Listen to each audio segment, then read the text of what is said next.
अफ़गान तालिबान के जुल्म और बर्बरियत का सिलसिला बढ़ गया। अफ़गान तालिबान ने पाकिस्तान से अद्वियात लेकर जाने वाले ताजरों को हिरासत में लिया, उन पर तशद्दुद किया और अद्वियात जला दी। ऐसा क्यों किया गया? क्या तालिबान ये चाहते हैं कि अफ़गानिस्तान में मौजूद लोगों की रसाई अद्वियात तक ना हो? आमिर रज़ा मेरे साथ मौजूद है, उनसे बात करते हैं। आमिर भाई, बड़ी खौफनाक सी खबर सामने आई है। उन्होंने तशद्दुद का निशाना बनाया, अद्वियात को जला दिया। ये चाहते क्या हैं? यानी अफ़गानिस्तान के जो लोग हैं, वो बीमार रहें, बीमारियों में पलते रहें, उन तक अद्वियात ना पहुँच सके? असल में ये चाहते हैं कि अफ़गानिस्तान जो है हमेशा एक ऐसी मंडी बना रहे जहाँ से बारूद जो है दुनिया भर में फेंका जा सके। ये एक नज़रिया है। जो सोशल मीडिया की बात आप कर रहे हैं वो वीडियो भी सामने है।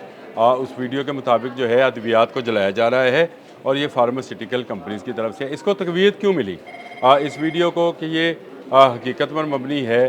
शुरू में ये था कि ये शायद सोशल मीडिया की एक स्टोरी है, लेकिन इसको तक़वियत उस वक्त मिलती है जब अफ़गान मीडिया का जो है इसमें रोल प्ले होता है और वो कहते हैं कि अफ़गान गवर्नमेंट ने यानी मुल्ला ब्रदर ने तमाम अफ़गान ताजरों को कह दिया है कि वो पाकिस्तान के साथ फार्मास्यूटिकल के अंदर जो है तजारत को बंद करें। यानी जितनी अद्वियात पाकिस्तान से जाती थी अफ़गान ताजर उस पर काम करते हैं, उसको बंद किया जाए। इससे पहले जो खुराक का, अनाज का और बाकी ज़रूरी अशिया का जो था वो पाबंदी लगाई गई थी, लेकिन अब जो है एक पाबंदी ये भी लगा दी गई और ये जो है एक उनकी आवाज़ खुरासान एक उनका मीडिया हाउस है, उससे ये बात निकल कर सामने आई है और वो कह रहे हैं कि ये जो है चीज़ें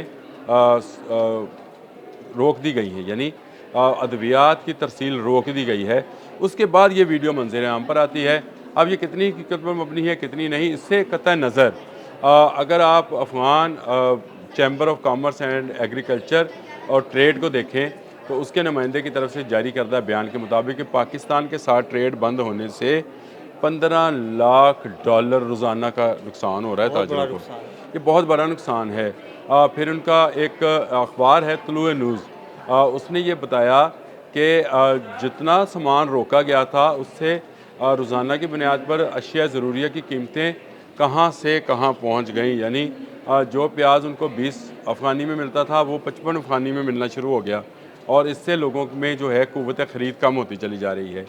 अब आ जाएँ अद्वियात की तरफ कि फार्मास्यूटिकल ही क्यों? देखिए दुनिया में फार्मास्यूटिकल के अंदर भारत बहुत सारी मंडियाँ तलाश कर रहा है। भारत पर पाबंदियाँ आयद हुई हैं अमेरिका में। क्या लगा वहाँ पे? उन पर टैरिफ लग गया। वहाँ पर फार्मास्यूटिकल पर अभी तो उसने नई मंडियाँ तलाश करना शुरू की। उसके लिए उन्होंने अफ़गान वज़ीर सेहत को जो है वहाँ पे दावत दी, बुलाया और उसके बाद उनसे इसको इस तरह से देखा करें। देखें ये तजारत जो है इसका नुकसान या फ़ायदा बाद में देखते हैं, पहले ये देखते हैं कि ये हुआ क्यों? हुआ इसलिए कि भारत चाहता था कि उसको अफ़गानिस्तान के अंदर उसकी अद्वियात जो कि बाय रोड पाकिस्तान से आने वाली अद्वियात से यकीनन महंगी होंगी, लेकिन महंगी अद्वियात कैसे बिकेंगी जब सस्ती वाली दस्तयाब नहीं हाँ होंगी? जी। ये मेरा सिंपल सा असूल है। तो इसलिए उन्होंने कहा कि 3 माह के मुल्ला ब्रदर ने कहा कि 3 माह के अंदर अंदर आप अपनी तजारत को पाकिस्तान के साथ समेट लें, क्योंकि अब वो अद्वियात जो आपको 5 अफ़गानी में या 10 अफ़गानी में मिल रहे थे, अब आपको 20 या 22 अफ़गानी के अंदर इंडियन अद्वियात ख़रीदने की बल्कि आमिर भाई मजबूरी होगी। इससे भी महँगी मिलेंगी, इससे भी महंगी हो सकते हैं मिले। क्योंकि वो अच्छा आनी ही सारी बाई एयर है। भाई एयर हैं। अच्छा इसको लिंक करें ज़रा। कल हमने एक बात की थी कि अफ़गानिस्तान के अंदर गुर्बत क्यों फैलाई जा रही है, वहाँ पे भूख और अफलास और नंग क्यों है, कौम मुत्तहिदा क्यों चीख रहा है, यूनिसेफ की रिपोर्ट क्या कहती है, वर्ल्ड फूड जो है वो उसकी रिपोर्ट क्या कहती है। तो मैंने आपको बताया था कि वहाँ पे जितनी गुर्बत फैलेगी, बीमारी फैलेगी, लोग अपने बच्चे इनके अदारों में भेजेंगे ट्रेनिंग के लिए। भेजेंगे तो वो बज़ाहिर तो वो तलीम के लिए भेजेंगे कि उनको मज़हबी तलीम दी जाए, लेकिन उनको दहशतगर्दी की ट्रेनिंग दी जाएगी। तो ये मैं ये समझता हूँ कि अफ़गानिस्तान के अंदर जो ये मंडियाँ लग रही हैं उसके पीछे भारत पूरी तरह इन्वॉल्व है। भारत अपने ताजरों की अशिया महंगे दामों अफ़गानिस्तान में फ़रोख्त कराना चाहता है, इसलिए आज पाकिस्तान का बॉर्डर बंद है। देखिए फितना हिंदुस्तान और फितना ख्वारिज TTP ये दोनों मिलकर पाकिस्तान के अंदर दहशतगर्दी कर रहे थे। बॉर्डर किसका बंद हुआ? अफ़गानियों का। अफ़गान लोग 40 लाख के करीब पाकिस्तान में, कोई 23 लाख के करीब ईरान में, कुछ ताजिकिस्तान में, कुछ उज़्बेकिस्तान में, कुछ रशिया में, कुछ जर्मनी में, कुछ अमेरिका में, कुछ कनाडा में मौजूद थे। क्या हुआ उनके साथ? लोगों ने उनको निकालना शुरू कर दिया। नुकसान किसका होगा? अफ़गान अवाम का। ये बार बार मैं कहता हूँ, ये तालिबान रजीम हरगिज़ हरगिज़ अफ़गान अवाम के हक़ में नहीं है, ये दहशतगर्दी के हक़ में है।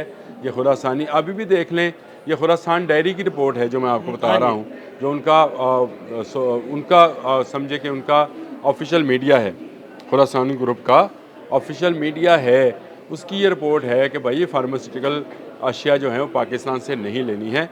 ना लें भाई, हमें कोई इसकी ज़रूरत भी नहीं है। आपकी जो अद्वियात आपको दी जा रही थी वो आपको बैनुल-अक़वामी रेट से भी कम पर दी जाती थी, क्योंकि हम ये समझते थे कि ये एक तरह से हम अपने इस्लामी भाइयों की मदद कर रहे हैं। उनको सस्ती अद्वियात जो हमारी फार्मास्यूटिकल कंपनीज़ हैं वो बहुत सारी अद्वियात तो हेरात में दे रही थी वहाँ पे, वो सारी बंद करके आप इंडियन एयरलिफ्ट कराएंगे। जब एयरलिफ्ट कराएंगे तो 10 रुपये की गोली आपको 20 रुपये भी मिलेगी। ये आप भी समझते हैं, मैं भी समझता हूँ कि ट्रक के ज़रिए आने वाली अद्वियात और जहाज़ से आने वाली अद्वियात में क्या फ़र्क है। वहाँ पर नया बहरान शुरू होने वाला है, अद्वियात महंगी हो जाएंगी तो क्या किया जाएगा? अपना बीमार मरते हुए कोई नहीं देख सकता, वो लोगों से छीन कर जो है लेगा। तो एक नई खाना जंगी जो है गुर्बत और अफलास और अद्वियात की कमी के बायस अफ़गानिस्तान में मुँह खोले खड़ी है, और तालिबान इसका इदराक नहीं कर रहे हैं। वो आज भी नहीं आमिर भाई, वो इसका इदराक कर रहे हैं, उन्हें पता है। वो जानबूझ के ये माहौल बना रहे हैं ताकि ये माहौल बने, लोग अपने बच्चे बेचें या लोग अपने बच्चे मदरसों में भेजें और मदरसों के नाम पे हम उनको दहशतगर्दी की तालीम दें। जी बिल्कुल, मैं जो बात करने लगा था कि तालिबान बिल्कुल इस बात का इदराक नहीं कर रहे हैं कि ये अल्टीमेटली उनके ख़िलाफ़ ही जाना है। देखिए, दुनिया की कुव्वतें जो हैं वो इस तरह से लोगों को मरने नहीं देंगी। मैंने आपको शुरू में अक़वाम मुत्तहिदा, यूनिसेफ, वर्ल्ड फूड प्रोग्राम, उनकी रिपोर्ट्स के बारे में बताया। तो ये जो भूख अफलास नंग है, और आपने खैर मेरे पास एक रिपोर्ट आपने भिजवाई थी बड़ी ज़बरदस्त कि ख़वातीन पर मज़ीद पाबंदियाँ लगाई जा रही हैं। तो ये अल्टीमेटली क्या होगा? ये आप आमिर भाई, ये ख़वातीन वाली पाबंदियों पे मैं अलग से आपके साथ वीलॉग भी करना चाहता हूँ। चलें, आप ज़रूर कीजिएगा, उस पर भी बात कर लेंगे। लेकिन ये सारी चीज़ें क्या हैं? ये चिंगारियों को राख में दबाने की कोशिश है, लेकिन ये लावा जब फूटेगा किसका नुकसान होना है? तालिबान का। तालिबान ये समझ रहे हैं कि वो जो ये दहशतगर्दी है उसके ज़रिए से अपने लोगों को कंट्रोल कर सकते हैं। याद रखिएगा, दहशतगर्दी का एक वक्त है, लोग डरते हैं, लेकिन जब आप लोगों को दीवार के साथ लगाएंगे, जब उनके बच्चों को खाने के लिए खुराक और उनके अहले खाना को अद्वियात मैसर नहीं होंगी, तो वो आपके ख़िलाफ़ निकलेंगे। और ये निकलना शुरू हो गए हैं। बहुत सारी जगहों से इतलात हैं। मैंने खाना जंगी पर बहुत सारी वीलॉग्स आपके साथ किए हैं, मज़ीद करने को भी तैयार हूँ कि अफ़गानिस्तान के अंदर तालिबान के ख़िलाफ़ अब आवाज़ उठना शुरू हुई है। शुरू में ये वो लोग उठा रहे थे जो अफ़गानिस्तान से बाहर बैठकर जो है ये जिहाद कर रहे थे, लेकिन अब अफ़गानिस्तान के अंदर से भी जिहाद शुरू हो गया है। इस पर फिर किसी दिन बात करेंगे। लेकिन इस वक्त जो है सूरत हाल यही है कि पाकिस्तान की दुश्मनी में तालिबान इस हद तक गिर गए हैं कि अपने बीमारों के मुँह से अद्वियात छीन रहे हैं। बहुत शुक्रिया आमिर रज़ा जी। बिल्कुल, आमिर रज़ा ने बड़ी तफसील के साथ आपको इस सारे मामले के बारे में बताया, और ये भी बताया कि अफ़गान तालिबान आखिर अपने बीमारों के मुँह से अद्वियात क्यों छीन रहे हैं। अदील अहमद और आमिर रज़ा को इजाज़त दीजिएगा। अल्लाह हाफ़िज़।